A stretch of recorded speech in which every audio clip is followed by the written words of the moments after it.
চাচা, শুনলাম মেয়ে বিয়ে দিচ্ছেন, তো জামাই কি করে? বাপুটা জামাই তো শুনলাম পাইলট, খালি প্লেন ওড়ায়। চাচা, জামাই পড়াশোনা কতদূর কি করি? বাপুটা পড়াশোনা কতদূর কইতা জানি নে, শুনলাম যে ছেলে 1 to 1 পাস, আবার চালায় আছে প্লেন। জামাই নাই 1 2 পাস করি সেই পাইলট নাকি বিমান টিমান উড়াই, তাহলে তোমার বিয়ে আর বিয়ান কি করে? বাপুটা আমার সেই বিয়া আর বিয়ান তো আনম্যারিড শুনছি, আবার হচ্ছে গা বিয়ান শুধু মারে আছে গুল, সেজন্যই তো নাকে আছে একটা বকুল ফুল।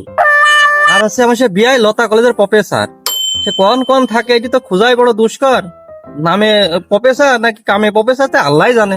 আচ্ছা বাপুটা পরে কথা মান তোমার সাথে। চাচা, তাহলে তোমার জামাই আর বিয়ার বিয়ানে যে গল্প শুনলাম, তো শুনি তো আমার বুকের 56 ইঞ্চি হয়ে গেছে। চলো দাঁড়াবো চাচা, যাইও না, আমি তোমার কাছে যাবো।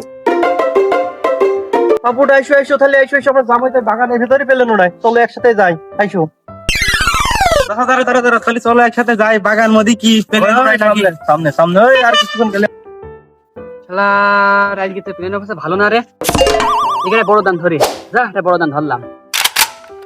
আরে প্লেনে মহাকাশে উঠছে, প্লেনে মহাকাশে কোন জায়গায় গেছে? আরে এখন উঠতি বয়স উঠতি লাগতেছে।